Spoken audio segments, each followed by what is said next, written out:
Hello. Ẹ̀yin èèyàn mi o, a kú afẹ́rẹ́ yìí, a kú bójú ọjọ́ ṣe rí o. Ẹ ṣeun fún ìtẹ́tí sí wa. Wọ́n bá ní ṣe ni, ṣé mọ̀ pé gbogbo wa la mọ̀ pé Naomi, àwọn aṣáàfin léni. Kílẹ̀ tó ṣú àbí tó bá dàárọ̀ ọjọ́ kejì ó padà s'Ákúrẹ́. Ó dàbí ìpàjọmọ̀ wọn àti kábíyèsí wọn ti ń settle lára wọn dáadáa. Kábíyèsí ti understand Naomi. Nítorí kíni? Nítorí àwọn NRC tó kún ààfin. Tó ń yẹ kọ́mọ yẹn nísìnyí. Ṣùgbọ́n sìn, wọ́n ti sún dògìrì. Agbó ẹ ti tó tàdí mẹ́yìn ló lọ gba agbára ni. Wọn ò díẹ̀ ta fẹ́lẹ́fẹ́lẹ́ fún. Láyé, ó kàn dákẹ́ fún wọn, wọ́n fi pé bóyá ọdẹ ni. Ó mọ̀ pé agbára ẹ̀mí mímọ́ ló ń darí ẹ̀. Ṣùgbọ́n nígbà táwọn ẹ̀mí mímọ́ dẹ̀ sọ pé kó dá wọn lóhùn, wọ́n ń bẹ lẹ́yìn ẹ̀. Àwọn ogun ọ̀run ń bẹ lẹ́yìn ẹ̀. Àwọn áńgẹ́lì mímọ́ látòde ọ̀run wọ́n ń bẹ lẹ́yìn ẹ̀. Torí bó ṣe wà láàfin yẹn, gbogbo agbára pátápátá ló ti gbà nínú Jésù. Torí ọ̀nà tí ń sọ fún pé wọ́n wá agbára ẹ̀, wọ́n wá tí wọ́n gbọ́ wọn rí. Wọ́n ti fail. They are failure. Bẹ́ẹ̀ ni. Wọ́n bá ní wọ́n ti lọ dènà dé nínú ìní ẹ̀ṣẹ̀ ń bẹ̀ ṣe mọ̀ pé wọ́n máa ń pàrẹ̀ pín pé kò ń wá sí ààfin. Tó bá wá sáàfin ọ̀dọ̀ kábíyèsí ló bá ń lò sí. Kó tó lọ kábíyèsí dẹ̀ sọ pé kó má wọrí. Sísìn tó jẹ́ pé wọ́n ti pollute royal manor yẹn pé wọ́n á tún ṣe, wọ́n á ṣe mí fún. So wọ́n yìí máa ṣe mọ̀ owó wà fún ti Naomi o kábíyèsí. Kò sí nǹkan tí Naomi fẹ́ tí kábíyèsí ò ṣe fún. Bẹ́ẹ̀ náà ti lọ gbà tí Johnson sọ pé wọ́n rí vulture lórí bẹ́ẹ̀dì tí Naomi wọ ibẹ̀ yẹn. Ó lóun fẹ́ lọ mú àwọn nǹkan kan ní royal manor. Ọ̀dọ̀ kábíyèsí ló máa ń sọ̀ sí, ló máa ń jókòó sí, ló máa ń dúró sí àti ṣé ń bà tó máa ń ṣe gbogbo. Torí ẹ̀ lórí gbogbo wọn ṣe ń gbóná torí wọ́n fáyà pé ìyàwó tó dúró tọkọ báyìí. Wọ́n jọ ń sùn, wọ́n jọ ń jí ni. Tọ́n jọ ń lẹ̀pọ̀, òun ló fi ń ta wọn lára. Tó yẹn náà fi mọ̀ pé ìyàwó ní ọ̀dẹ̀ ọkọ. Òun ni ìyàwó original authentic. Nǹkan tí Naomi mọ̀ pẹ̀lú kábíyèsí gbogbo wọn. Wọ́n ní kọ́ńkúbà ni wọ́n. Kọ́ńkúbà àlè kábíyèsí ló ń pè wọ́n. Wọ́n tún ní pé àwọn Ifáṣẹ̀ráìn ló ní. Wọ́n ní ìyàwó Ifá ni wọ́n. What a painful thing. Wọ́n máa ń sọ fún wọn pé ìyàwó Ifá léèyàn. Nǹkan tó deserve ni because kì í ṣe ilé wọn. Ẹni tí kábíyèsí fẹ́ ní iṣu lọ́kà, òun ni ìyàwó kábíyèsí. Bẹ́ẹ̀ ni, òun lọ original. Kò sí nǹkan tí Ọlọ́run fi tẹ́ Naomi lọ́rùn àti kábíyèsí. Bẹ́ẹ̀ ni.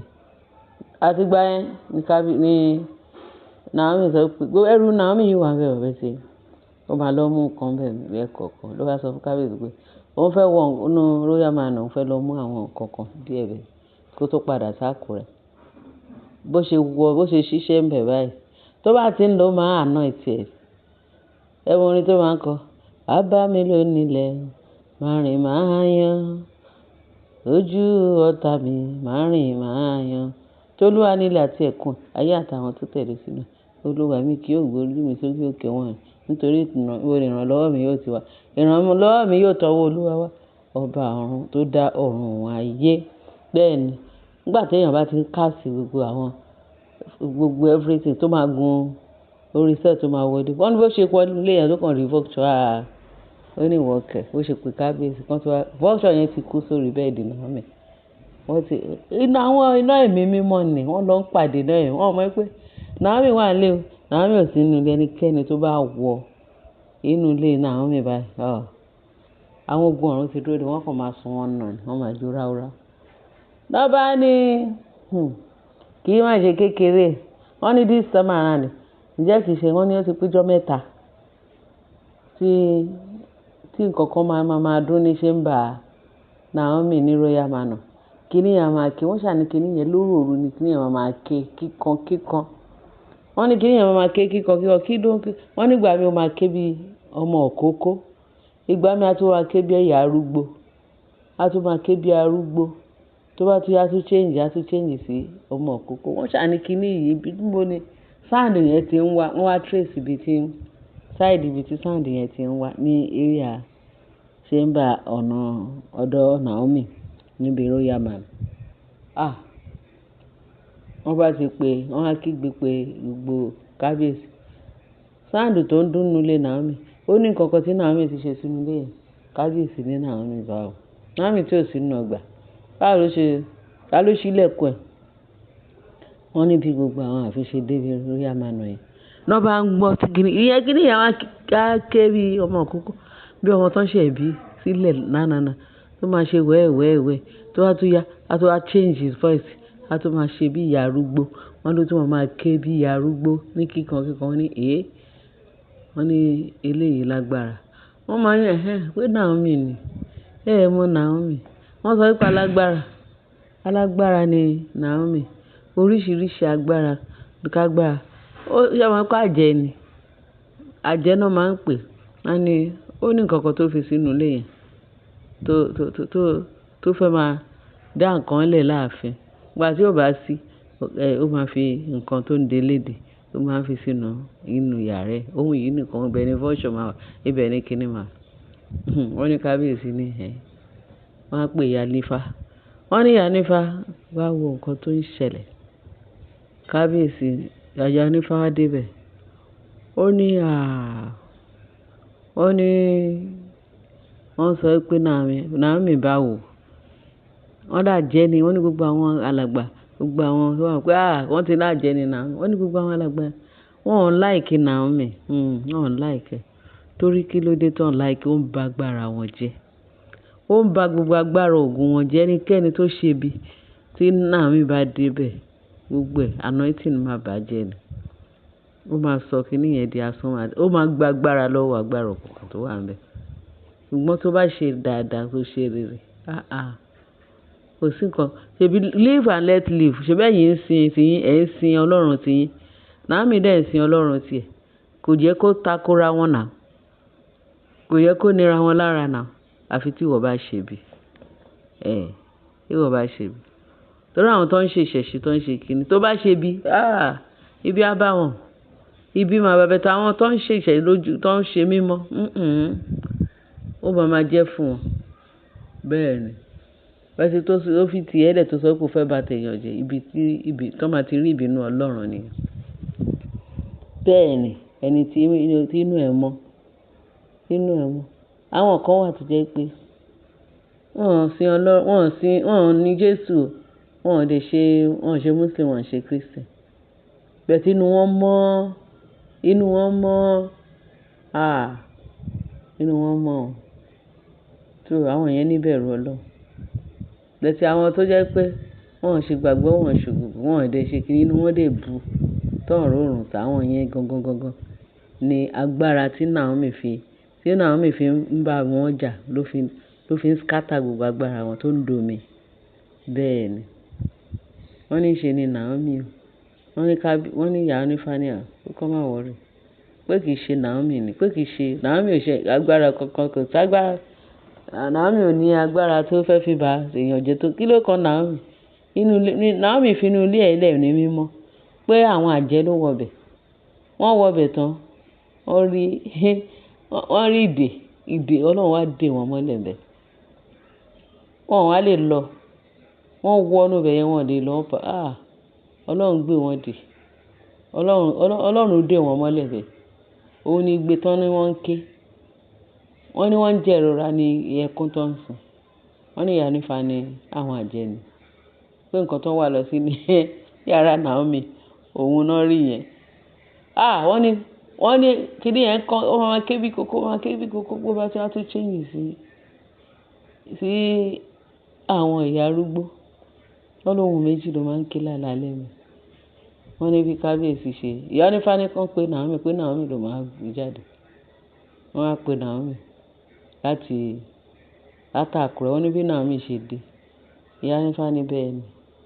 Pé nǹkan tó wà ńbẹ̀ pé àwọn àjẹ́ ló wọnú ilé yẹn. Pé nǹkan kan pé òun máa ṣe pé kí wọ́n kú sínú ilé yẹn. Wọ́n kú kán tó mú wọn jáde.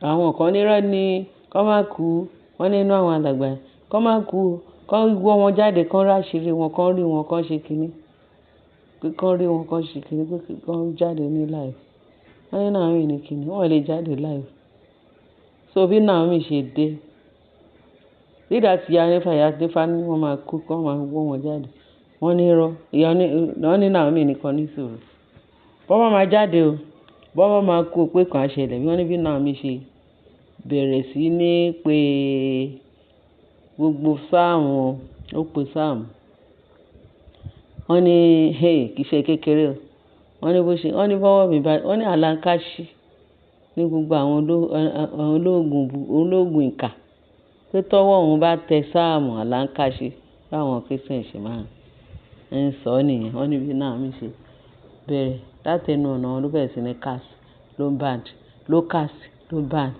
wọ́n ní bó ṣe ń cast ìrora yẹn pọ̀ fún àwọn nǹkan tó wà níbẹ̀ tó ń pariwo wọ́n láwọn àjẹni wọ́n ní ìrora yẹn pọ̀ bó ṣe ń cast yẹn iná ń jó wọn iná ń bà wọ́n iná ń jó wọn iná ń bà wọ́n wọ́n ní bó ṣe cast wọn wá gbúròó kíní yẹn mọ́ wọn wá dákẹ́ ìdákẹ́rọ́rọ́ wá bá wọn ní inú ilé yẹn wọ́n ní bí Naomi kan ṣe wá ṣílẹ̀kùn wọ́n ti kú sílẹ̀ dead body náà rí bẹ́ẹ̀ àwọn àjẹyìn kan tó wọ́ wọn jáde is that not wonderful allegedly nǹkan tá a gbọ́ ni ó di dandan gbọ́dọ̀ rí bẹ́ẹ̀ wọ́n náà paralyze Naomi ni wọ́n ti paralyze ẹ rò pé tí Naomi bá fi lé ẹ̀dẹ̀ ẹ mọ̀ pé àwọn ogun ọ̀run wà níbẹ̀ tó ń bá aṣọ mo ní ẹ bẹ̀rù Ọlọ́run kẹ́tì ẹ bẹ̀rù èèyàn ẹ bẹ̀rù Ọlọ́run Naomi kì í ṣe ẹni lásán kì í ṣe pé bóyá ó kàn dúró lásán allegedly bá ṣe gbọ́ àwọn kan lè ní nàláì ẹ mọ̀ pé Naomi yẹn